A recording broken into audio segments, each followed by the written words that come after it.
Welcome to the Leadership School podcast. I'm your host, leadership and self-care coach, Kyla Cofer. Here at the Leadership School, you'll hear leaders from around the world sharing their stories and expertise on how to lead with balance and integrity. Our goal? Teach you how to be an extraordinary leader.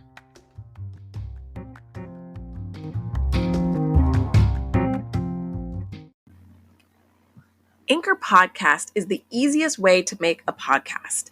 Not only is it free, but it has everything you need, including creation tools that allow you to record and edit your podcast right from your phone or computer.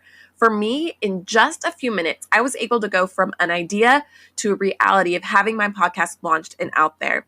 Anchor not only distributes your podcast for you on all platforms, but it has everything you need in one place. You can download the free Anchor app or go to anchor.fm to get started. Welcome back to Leadership School. Here we are in Season 2. My goal this season is to share leadership methods developed by diverse leaders from around the world. I hope their methods, ideas, and experiences offer you support and wisdom as you grow in your own leadership style. So we're starting out Season 2 today in a conversation with Zach Hoffman. Zach is a leadership developer, author, and former professional American football player. He spent his 20s playing and coaching American football in Europe.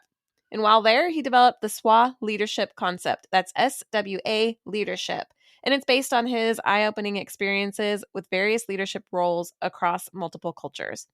If you enjoy this episode, don't forget to like and subscribe to the podcast and tell your friends. Here we are with Zach Hoffman. So I'm here today with Zach Hoffman, and Zach, I am really honored and privileged to meet you and have this conversation. We met last week or a couple of weeks ago and talked, and it was just such a fun conversation. Then I got your book, and I read your whole book, and it was so fun and easy to read. I was highlighting every single page. It was just really fun, and so it's just such a pleasure to be here, and thank you for joining me. Yes, thank you so much. Well, I really appreciate that. I don't underestimate that when people take the time to read my book, but no, I'm definitely excited to be here too. And I'm looking forward to a great conversation. Oh, yeah. Awesome. Well, let's talk about your book since we're talking about it right here at the beginning. You wrote a book and it's fantastic. Like I said, I really did. I read through it and highlighted, I think, something on every single page. And I just really found it enlightening, inspiring, and helpful. So why don't you tell us the name of your book, tell us a little bit about it, and we'll go from there. Sure. So actually, I have two versions of the book. The ebook version is called Finding the Good Life as a SWAL Leader. And the hard copy is just SWALeadership. And essentially, this book was an inspiration on my experiences living in a variety of countries in Europe throughout my time in athletics, and just how I learned how different leadership is and how we as effective leaders need to be able to adjust to our audience and to our following. And, the book also contains a lot of, some adversities I overcame in my life as far as my identity as an athlete and, how we all overcome adversity at one time or another. But it's just really a great summary of kind of my experiences abroad. And I'm just proud that, I was able to have that experience. I feel like I'm very blessed to have been able to go overseas and experience new cultures. And I just feel like this book is kind of a culmination of those experiences. Yeah, I really thought it was kind of like part memoir, part educational, part inspirational. It had all of those themes because you really navigated all the lessons through your own stories in your own life. So for those who don't know you, tell us why you went abroad and what you were doing and a little bit about you. Yeah, absolutely. Well, the reason I went abroad was something I could have never imagined, I guess you can say, growing up in rural, United States. I grew up loving sports. I played football, baseball, and basketball, but I really took to the sport of football and the quarterback position. I was just really inspired by, the leadership qualities that came with it and just the ability to, kind of control the game with, your actions. And so for me, growing up, I always wanted to play in the NFL at the highest level in America. And, that's really all I thought about as a young person until I was about, I would say, 19 years old, when I finally realized that, unfortunately, that dream wasn't going to come true. And it would kind of hit me like a ton of bricks, I guess you could say. I still remember the moment where I was in college. I was playing college football, not at the highest level, but, I felt like my life was going down a path that would have led me towards success. However, it wasn't the path that I saw for myself in terms of the impact that I knew I wanted to have. And so I had to make a huge decision. I decided to leave school because I kind of admitted to myself that that dream was not going to take place how I had planned. And I needed to have a drastic change in my life. And I believe like that drastic change led me over to Europe, somewhere where I probably would have never have gone otherwise. And it's crazy to see how it comes full circle, because that one decision I made has shaped my entire life up to this point. And so I believe that we all kind of have those things in life. Those decisions that we make lead us down different paths. Not to say that one is better or worse than the other. But for me, I'm just very thankful I was able to, find the courage within myself to make that decision.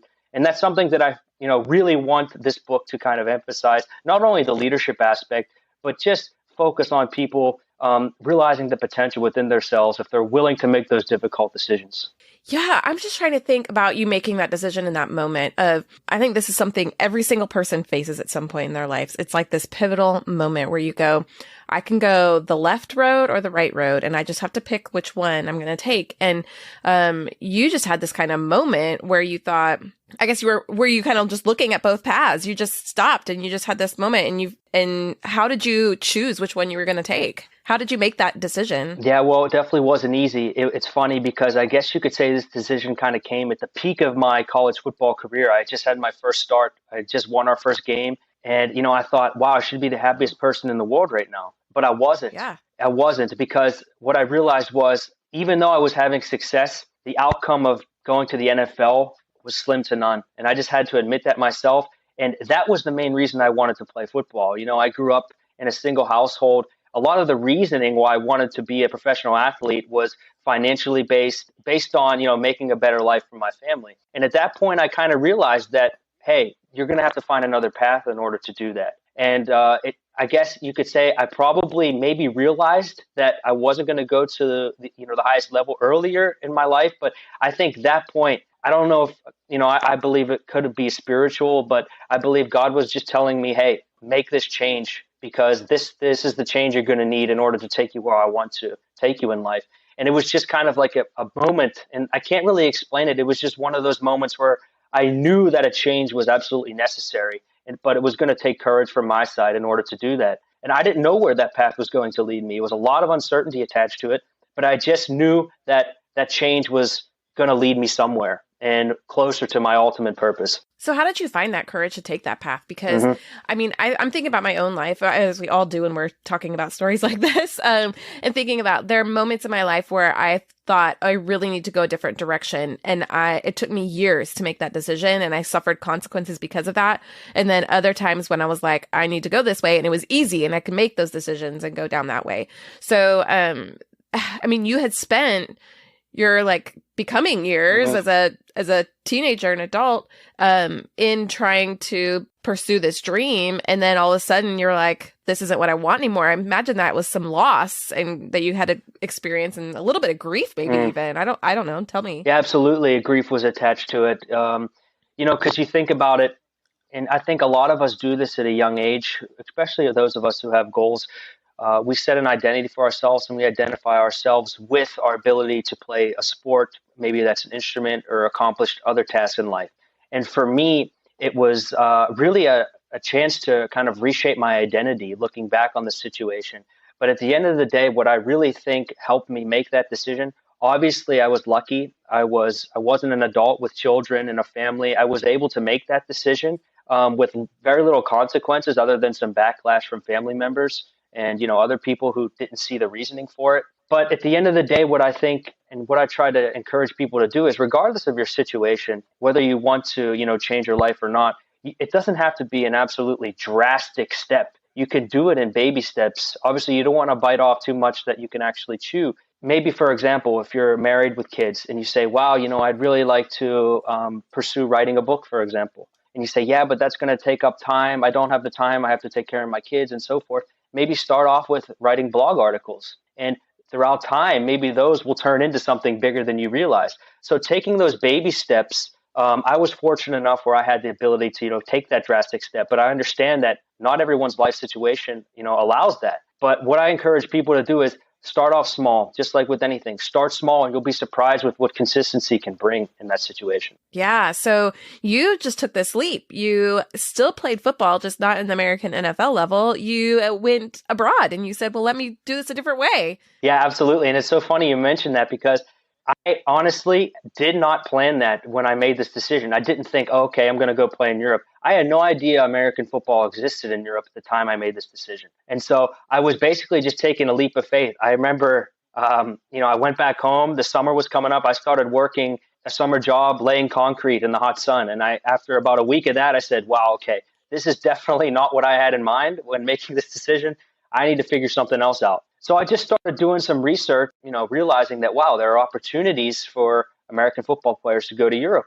And so I uploaded some highlights, and within about, I think, a week or two, I had an offer to go to Poland. And so I guess you could say it kind of started, there's a sense of randomness attached to it, but it was also, a leap of faith. And so it's crazy to think now that I made that decision with no idea of how it would actually turn out.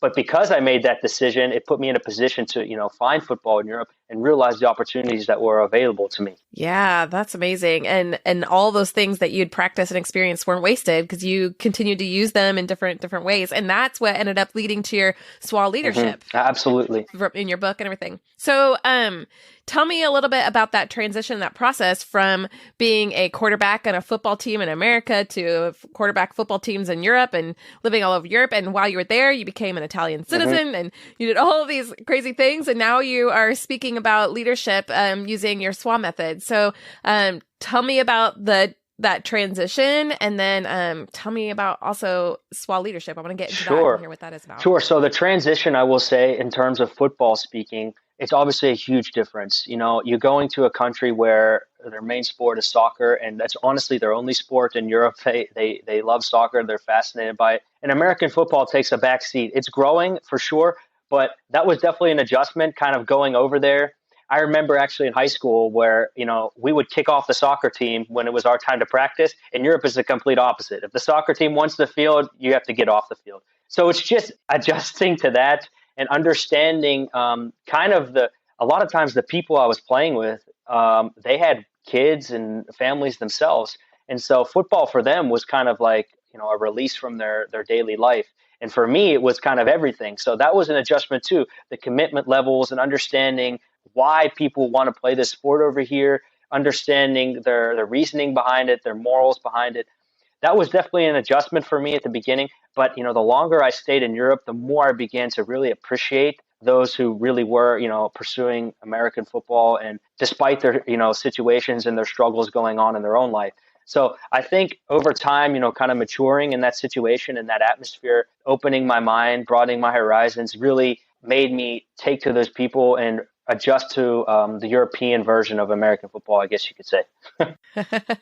Yeah, and you had quite a lot of experiences on the way, and you didn't just play in one country. You moved teams. Absolutely, yeah. So I was, for me, looking back on it, I think to myself, it probably would have been nice to, stay with one team for a certain amount of years and really, connect with those people. But at the time, after my first experience in Europe, I really wanted to travel and see as many places as possible. And I kind of used football as a way to do that.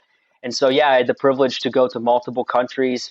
At the beginning, it's funny how I see my growth as well during that process, because at the beginning, I would say my focus was more on performing on the field and doing a good job. But after a few years being in different places, each time I said, wow, okay, I'm going to really this time try to learn the language in this country. I'm going to indulge myself even more into the culture, try to understand the morals. And that kind of is what sparked my passion for leadership as well, because I noticed how it was differing from the places I was going, how, maybe one method of leadership wasn't as effective as in another place. And so that was something that really kind of sparked my interest. But it started with opening my mind up to the culture and really diving into and accepting the differences also, according to American culture where I was raised, and really taking the time to learn about these people and understand why they think the way they do, what differences, because at the end of the day, we're all humans. At the end, that's true. But it's just amazing to see kind of the way they were raised, kind of how it shaped their morals and how different they were from mine, and how I was able to, kind of accept them and they were able to accept me. It was just an amazing process that took place in each place I was at. And I believe it shaped me and is a huge part of this book and the strategies behind it. Yeah. So, you had mentioned, in your book, and I think you mentioned it here in this conversation, that in your role on the football team, you played quarterback, and that people often look to the quarterback as the leaders. So you're growing and developing these leadership skills. I'm so thankful for that. I was a bit, I guess you could say, because that's a part of every American football player who goes to Europe. Each club usually has a youth team, and they ask that import player, they call them, to help coach the youth clubs. And it's something I always did, but I would say at the beginning it wasn't something I prioritized. I didn't really understand the responsibility that was and the impact that I could have. But as time went on, I began to realize and really develop a passion for coaching because I saw how these kids were looking up to me, not because I was some great athlete or a good player or anything, just because I was from America, an American football player from the States, and that was something that they were striving to be, and I really learned to take that as a responsibility. And it's amazing how, you can look at these kids that you coach and you can see yourself in a lot of them. And I realized that, it's my responsibility and it's ultimately part of my purpose, my ultimate purpose, to give the knowledge and from my experiences onto these kids to hopefully inspire them to not make the same mistakes I did and hopefully to learn from them. And for me, it kind of came full circle when I finally realized that, hey, football and being an athlete was never what I was meant to do. What I was meant to do was use it as a platform to impact the lives of others, and especially, particularly young people, which is what I love to do because, after all, they're our future, and that's what I'm about: building leaders that are going to be effective in our future and lead us down the right path. And so I just try to be an adult mentor for children because that's something I feel like, unfortunately, I lacked growing up. Proper adult mentorship, and I realized the impact that could have had on my life. And so that's what I try to be to these kids. And it's something that I would have never thought at first. But as, being in Europe and being in a different place, it opens your mind up. And it's ultimately how I found this purpose. And so I'm just thankful that, and it all leads back to the decision I made, to leave school at the time. So it's just amazing how you can trace that, your whole path back to that one decision. Sure, definitely. And it's interesting to hear you talk about how you could have used who you are now when you were a kid. It's something I've been thinking about a lot lately because I think a lot of us as adults tend to gravitate towards doing the things that we needed when we were kids. And I think that is what makes the world better as we go, wait, okay, I needed someone when I was a kid to tell me that I was worth the effort of investing in myself and taking care of myself and doing those things. So that's what I do for a living is I tell people, take care of yourself, invest in yourself, lead yourself first, and then go on to do the other things. And so I think it's really cool to see us as we become mature adults who have high ambitions too, where, leaders often have really high ambitions and lofty goals. And it's fun to take those goals and bring them back to make the world better, make our lives better, make other people's lives better, and see what was missing. No, absolutely. Definitely. And I agree with you totally. And it's something that, it should be our responsibility as adults who have that experience to want to kind of, give that back and help our young generations learn. Because for me, that's the ultimate purpose of life. And that's what legacy is about, giving something to, the next generation. Maybe you won't see the fruits of that labor, but to trust that they're going to, take your experiences and learn from them and make the world a better place. That's what it's all about, in my opinion. Yeah. Awesome. So what is SWALeadership? I want to know, what is it and how did you kind of come up with this? Yeah, sure. So this actually isn't in the book, but, as more I thought about this, the SWAL, the SWAL, it stands for Suitable Worldwide Adaptable Leadership. And, that's what I feel like, modern day leaders need to be. They need to be suitable to the environment. They need to have a, international outlook and a melting pot kind of outlook. They need to be able to adapt to their surroundings. And at the end, that's going to, lead them to be effective leaders. And so for me, the concept started from a Swiss Army knife. Looking at a Swiss Army knife, we all kind of know what that is. Maybe we haven't used it, but it's a very adaptable tool. And it's something that can accomplish multiple tasks. And I'm truly a believer that, effective leaders need to be able to do that. They need to be able to work with people from different beliefs, different backgrounds from them, and at the same time inspire them, earn their respect, and lead them, and have the team function as one unit, one group, rather than separate entities. And I just believe a Swiss Army knife was a great kind of metaphor of how modern day leaders can create themselves, develop their selves from within, lead themselves, as you mentioned earlier, and then be able to adapt to their surroundings, adapt their leadership style to the group that they're leading at that point in time. That's really paying attention, right? Being aware, paying attention, and listening. I know you talked about this, and I've interviewed people from all over the world, and I noticed this is like the key aspect to being a healthy, good leader is to really listen. When you're listening and you're paying attention to the people around you, you can't lead a group of people without knowing who they are. You just can't do it. It's just arrogance to try and say, oh, I can take you over here if you don't even know who they are, because they're not going to follow. They don't want to go anywhere with you. It's like trying to lead a 5-year-old to eat their pate. They don't want that. Absolutely. You have to feed them what they need, but also what they want. No, absolutely. That's so true. And for me, what I realized is there are so many young people and people in general with potential who have great potential, but they just need that person to bring that potential out of them. And unfortunately, we live in a society that's, oftentimes has a short-term mindset. If people aren't producing right away, they're immediately shoved to the side. And, kind of what I believe and I try to promote is taking the time, like you said, to listen to people's stories and seeing the potential within them. Because there are so many people with amazing life stories out there who are just, I compare it to a book. They're just a book waiting to be read. And you have to be willing as a leader to read their story and listen to their story. Because another thing I believe is, while a lot of our past and experiences don't always line up, what always is the same in us humans is emotions. We're always connected through our emotions. And regardless of what we experienced in life, those emotions can always be related to. And so that's what I try to do. And what I try to preach is listen to someone's story and find that connection to yourself, not necessarily through their beliefs or their experiences, but through the emotion that was sparked because of that experience, because that's a way you can always relate to people.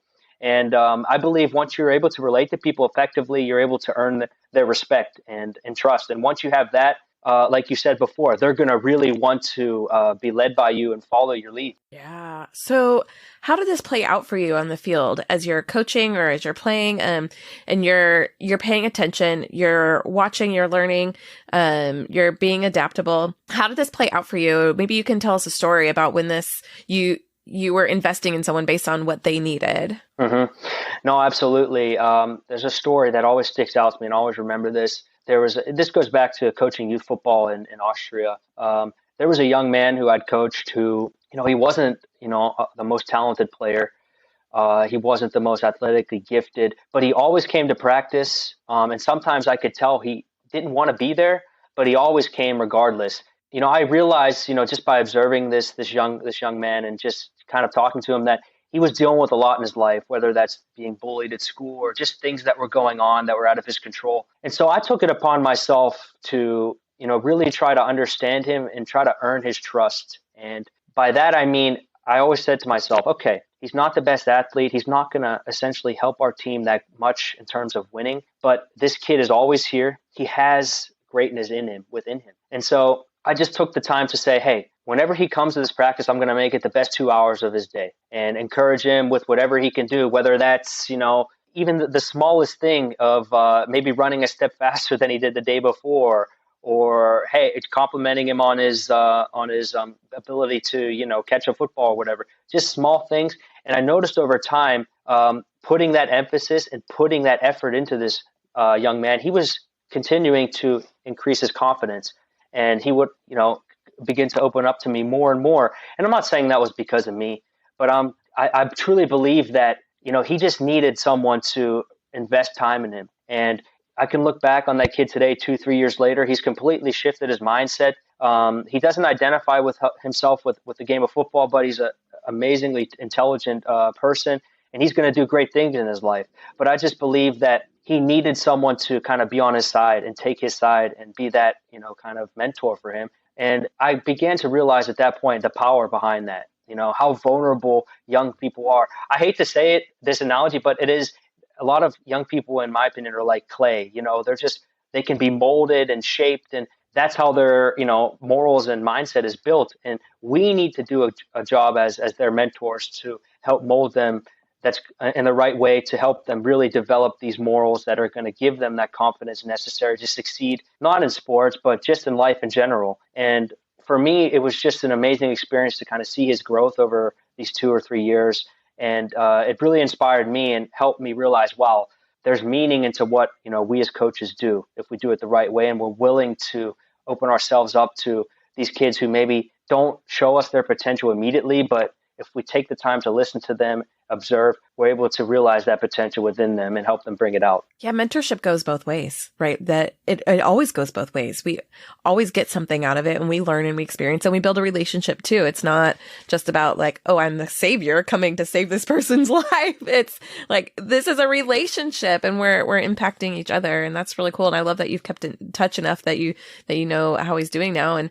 And sometimes it's just being that person who cares enough to pay attention.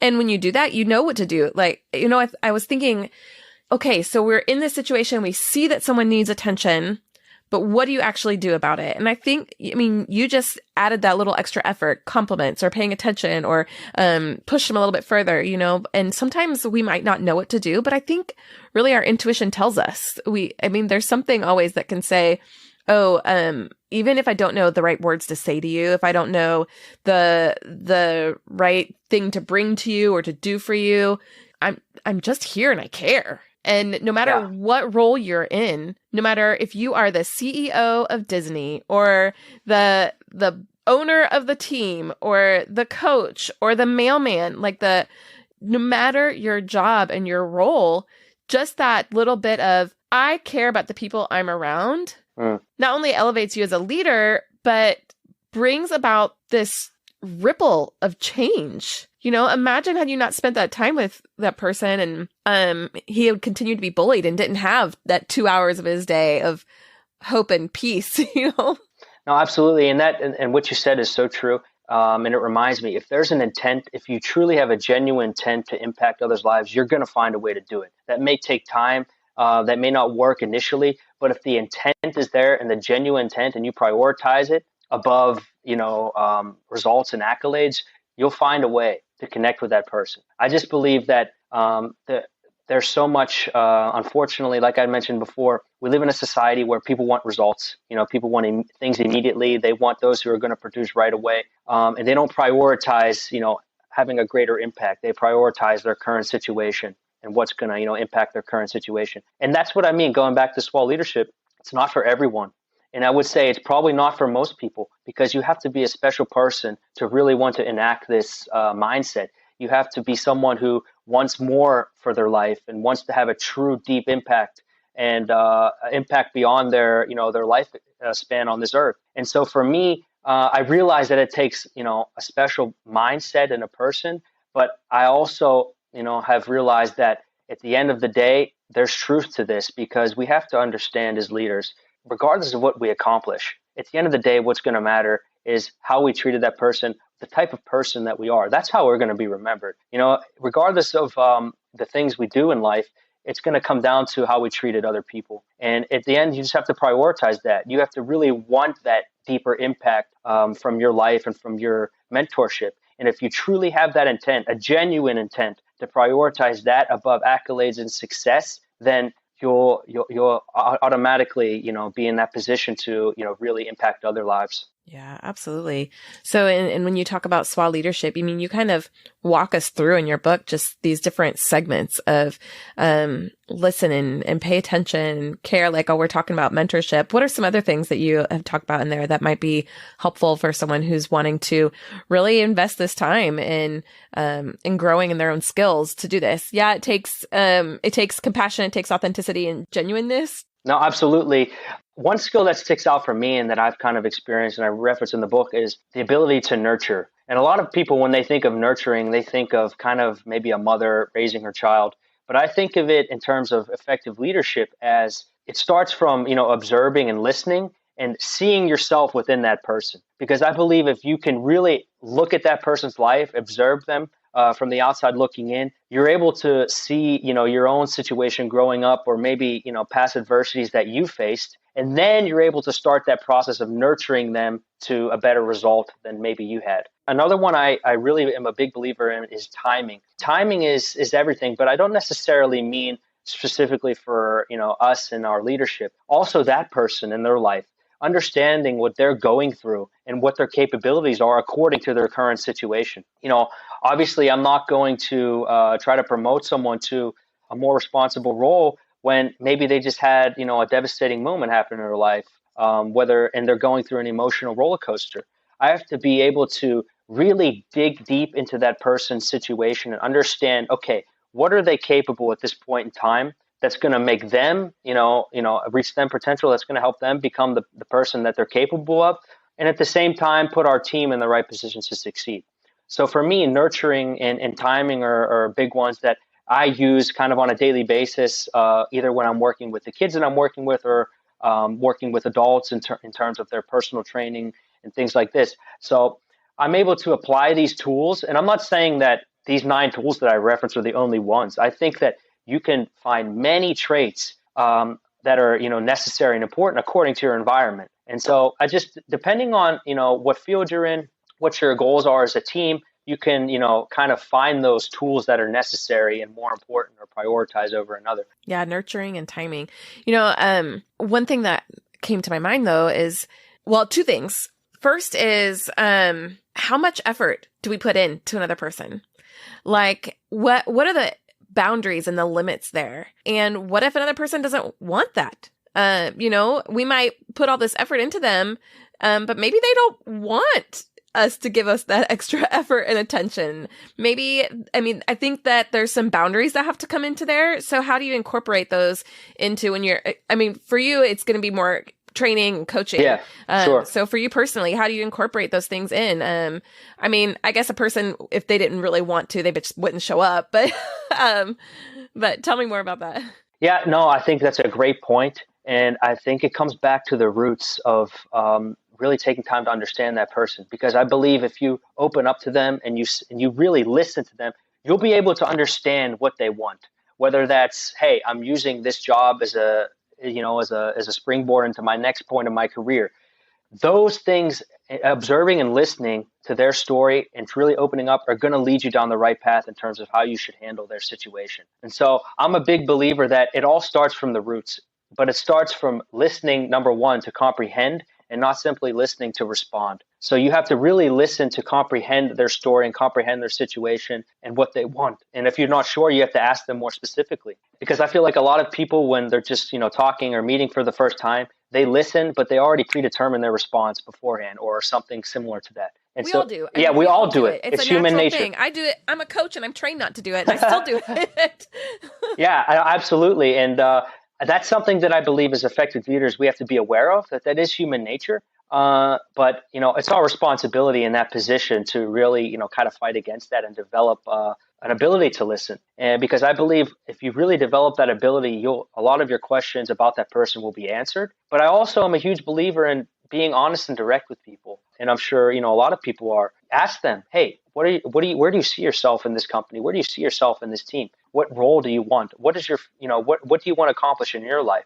Because at the end of the day, if you show you're willing to help that person reach their final destination or reach their ultimate goal, they're going to take to your leadership. Because, yeah, absolutely. And I'm just a big believer in that, and it takes time. And I think that's why a lot of people and leaders don't invest it, because it takes time to learn about someone. It takes time to understand them. And, that's the way it is. But I truly believe there's so much importance into that. And that's going to set you apart from, other, people in leadership roles. If you show that you're willing to invest time in others, and just learn about their goals and a little bit about their life, that's going to go such a long way in terms of your ultimate purpose. Yeah, and that time doesn't have to happen all at once. I mean, you're Sure. not becoming best friends with someone ever by spending one day, and you're not going to go, I'm going to spend one full 8-hour day with every person of my team and really get to know them. No, like time is going to be the moments that you put in, the games, the practice, the just after conversations, the awkward conversations, the difficult ones.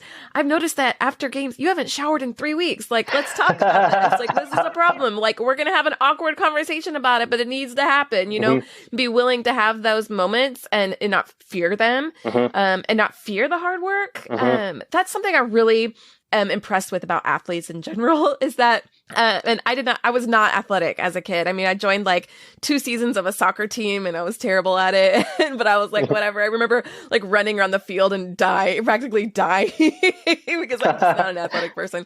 But when I became a runner for a little while and, ran a couple of half marathons, and I realized that this is something you learn about being part of a team and being in athletics is this persistence, this determination, and this endurance that you don't get by not being an athlete.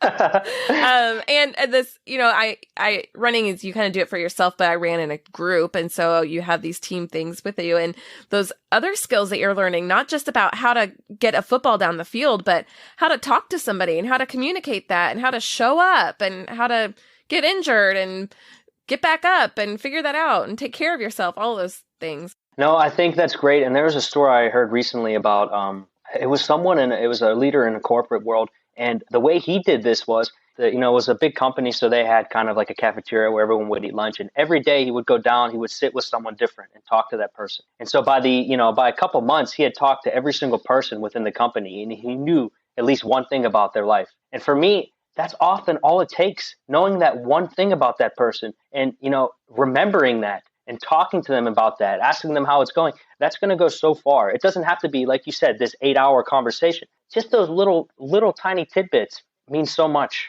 And building connections. Mm-hmm. Yeah, absolutely. Absolutely. And that story, just kind of what you just said, reminded me of it's possible. It takes work, but it's definitely a possibility. And I believe if you really want your company or your team to reach its full potential, you have to be willing to invest that time. Because at the end of the day, it's not that, like he said, he used the time during his lunch break.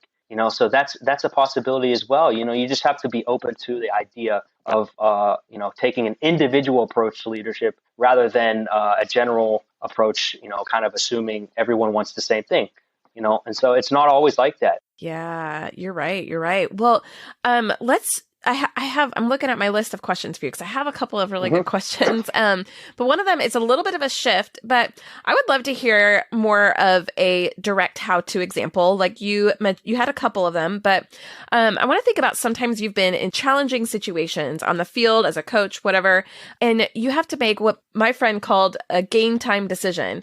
So I remember for me, personal experiences, and when I first heard this term, I was in this really stressful situation and it brought up every single impossible emotion.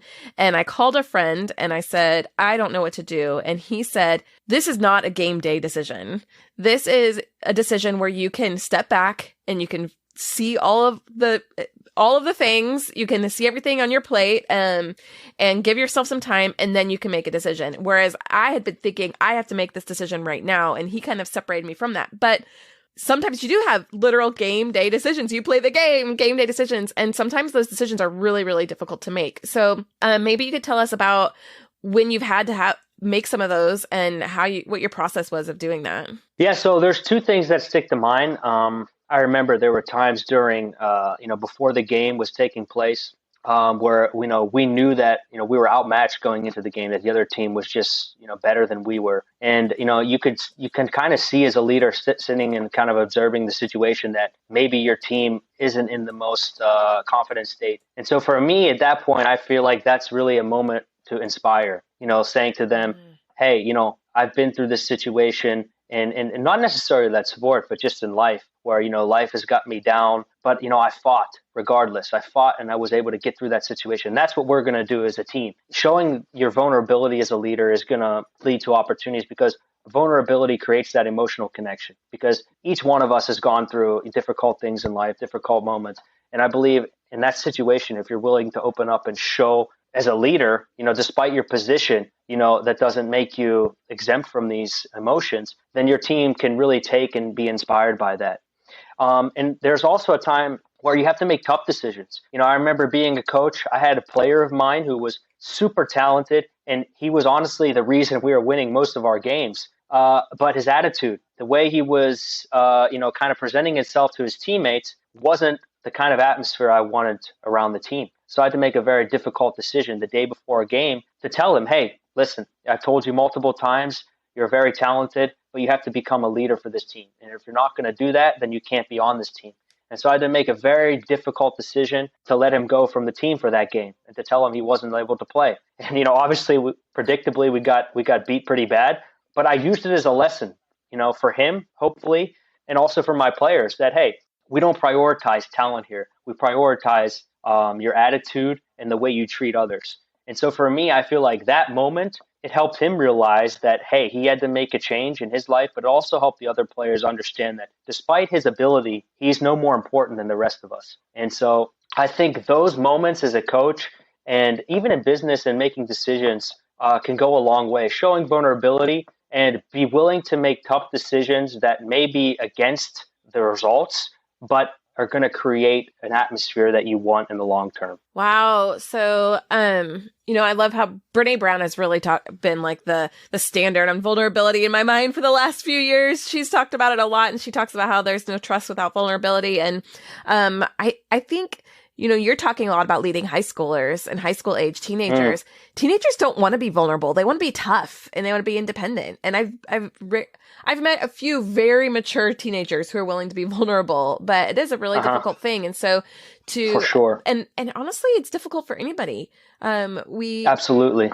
No matter what age you are, it's scary to be vulnerable. And to do that in a position where people are looking up to you or looking at you, or they're looking for you for direction. That could be really tough. And then to have to make the decision to have the best player on the team benched. I can imagine that didn't go over well. No, it did not. But, like you said, I believe that as a leader, that's part of the job. You have to be willing to make those tough decisions and to be vulnerable, because like you said, not everyone's willing. It's not an easy thing. And that's why I feel like leadership isn't always easy as well, because if you're a leader and you're not willing to, obviously you have to be strong and you have to be able to stay strong through adversity and lead people through adversity. But if you're going to hide that, you're simply not being real. You're not being realistic with yourself, because you're a human at the end of the day. And it can be very difficult to show that vulnerability, but I believe when you're willing to show it, the results can be much more than you realize in terms of earning the respect of others and letting them know, hey, I can feel comfortable talking to this person. I don't have to fear his leadership. I can feel comfortable being led by him and opening up to him and telling him my problems. And so for me, it's just always about having a greater impact and really being an example for that person in their life. And you're always weighing this, right? I mean, we weigh every decision that we make, and you're weighing. And for you, you had win a game, put the best player up here, or potentially lose a game, not sure the outcome here, but invest in some integrity for this particular person and the rest of the team, and integrity won. And I think it always should win. That's what we talk about here at Leadership School. You're totally right. You're totally right. And I understand as well. I was in a situation where the stakes weren't very high. Okay, so what my team, he doesn't play, we lose a game, 15, 16-year-olds, it's not a huge deal. But working for a company and, firing your best person who's producing the most results, that's a big deal, because that's a direct effect on your job. And so I can understand where that may not be possible in other environments. But I still believe in that case, a conversation has to be had. I really think it is a big, you've got it is a big deal or it isn't a big deal, but integrity matters no matter your position or your role. If you are treating people badly, you could lose your job. If bad things happen, you're going to lose your job. And I saw this video recently that I was just so impressed by. It was a guy talking about Navy SEALs, and he was talking about how do they choose the elites, and they have this graph, and he showed this graph. I need to look up his name, and maybe I'll put that in the show notes, because they had this graph, and he said, you've got the highest performance over here and the people who trust the most over here. And they would rather have somebody who you trust a lot and is a low performer than having somebody who's a high performer that you can't trust, especially when you're in those positions. And so I think that is true no matter what organization or company you're in. Is if you can't trust working alongside someone, you can't trust them in the little things, how are you going to trust that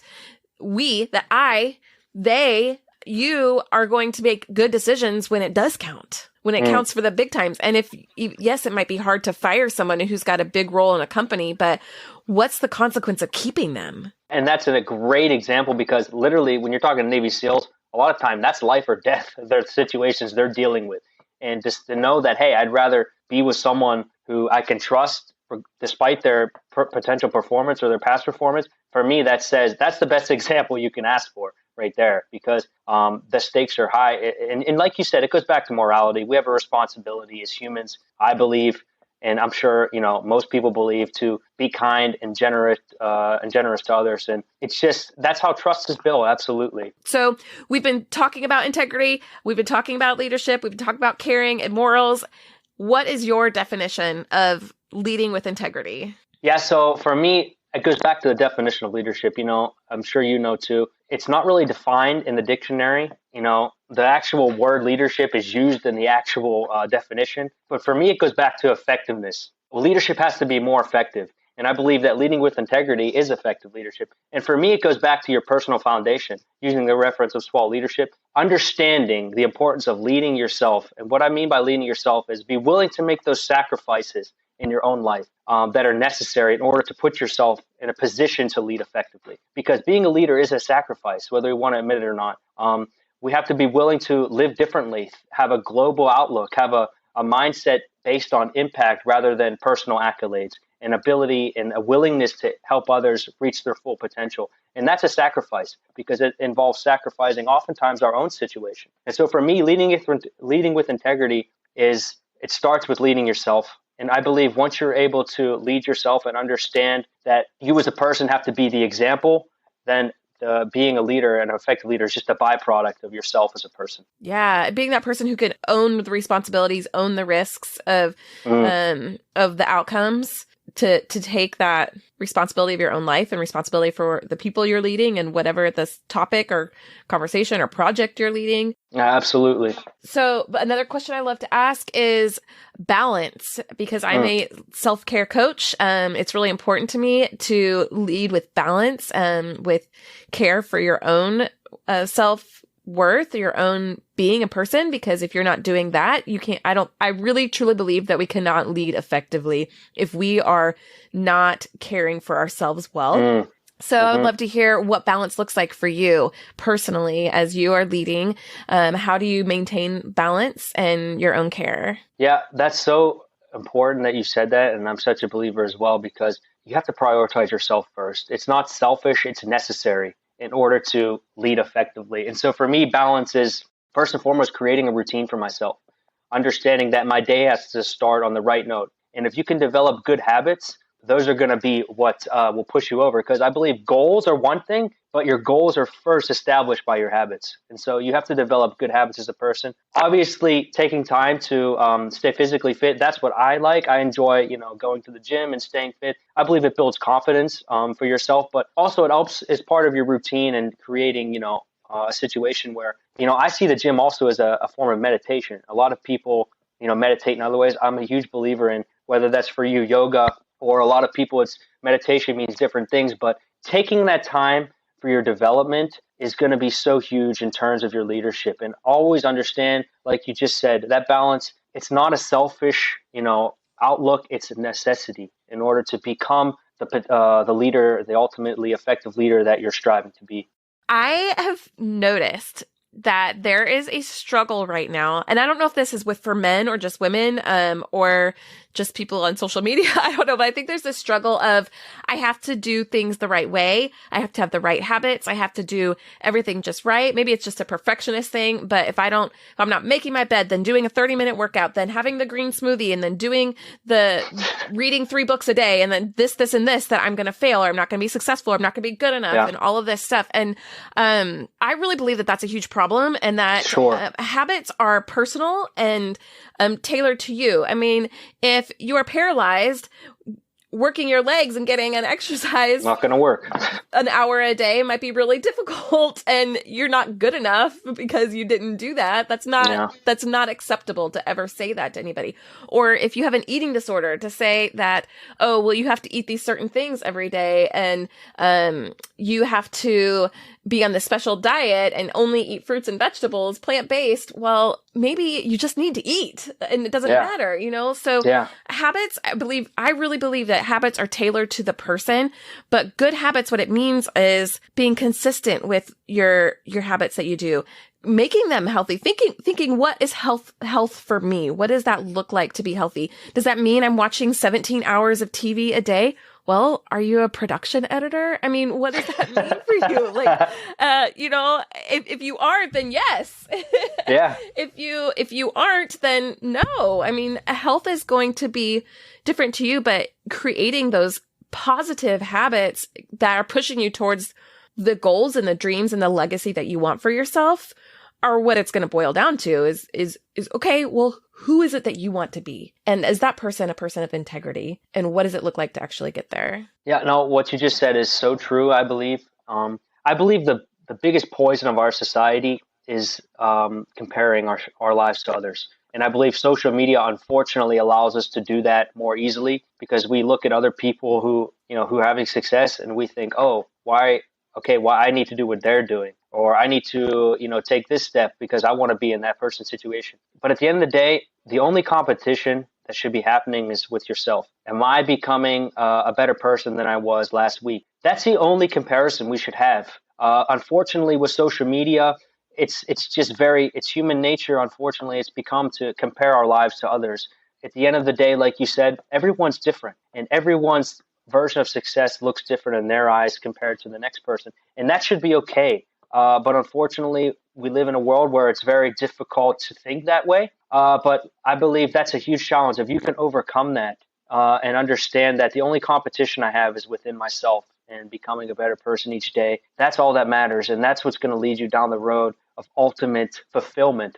And like you said before about the person who is, those people on social media who are posting certain things, you don't even know what their situation is. So how do you know if your life's even capable of that? So for me, it's just like we judge people and we want to be people, but we don't understand anything about their life. We don't understand anything about their situation. So why should we expect that from us? We have to understand our own situation and our own goals.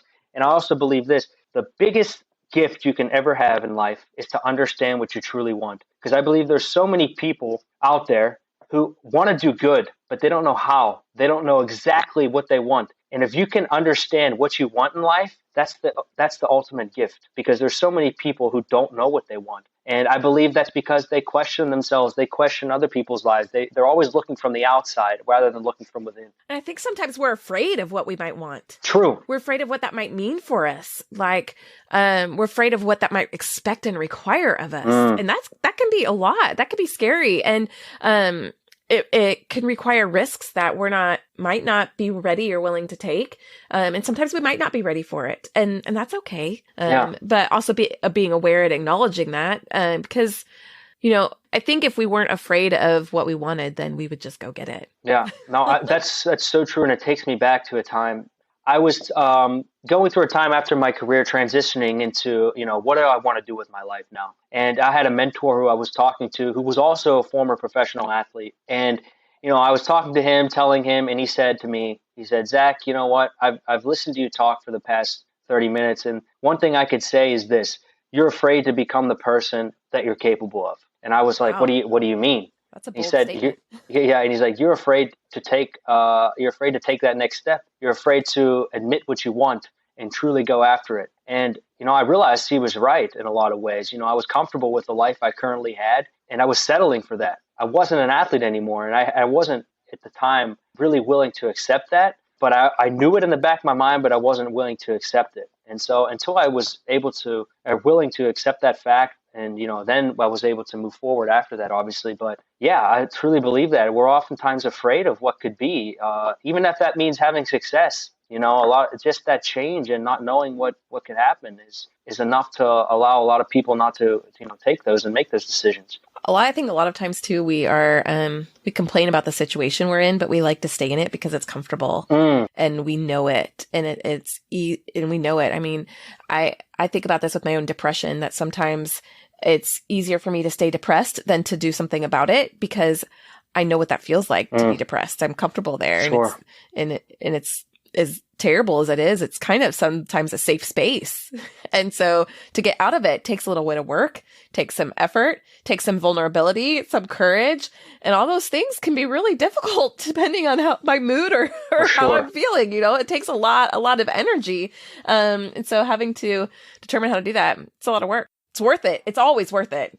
Yeah, absolutely. And you're totally right there. It's oftentimes easier to stay in the situation we're in, whether that's good or bad. And sometimes we just don't have that energy or that willingness but I believe that, can come back to our habits as a person, not what we compare to others, but for ourselves. And it takes time. It's not a process that's going to happen overnight. And everyone knows that. But a lot of people, I think, are fearful to live it out, actually, to understand that, hey, I'm capable of, hopefully overcoming this state. But what is that going to take for me? And it's a mindset thing. But like you said, it's easier said than done, especially from the outside looking in. You never truly know what someone is going through. Despite talking to them, you never truly know. So that's why for me, it's even more important to treat people with kindness, because you never know what those words what effect they're going to have on that person. And I'm sure, you and a lot of other, leaders prioritize that and have realized that every word you say has an effect on someone. And so be careful with what you're telling people. And that starts,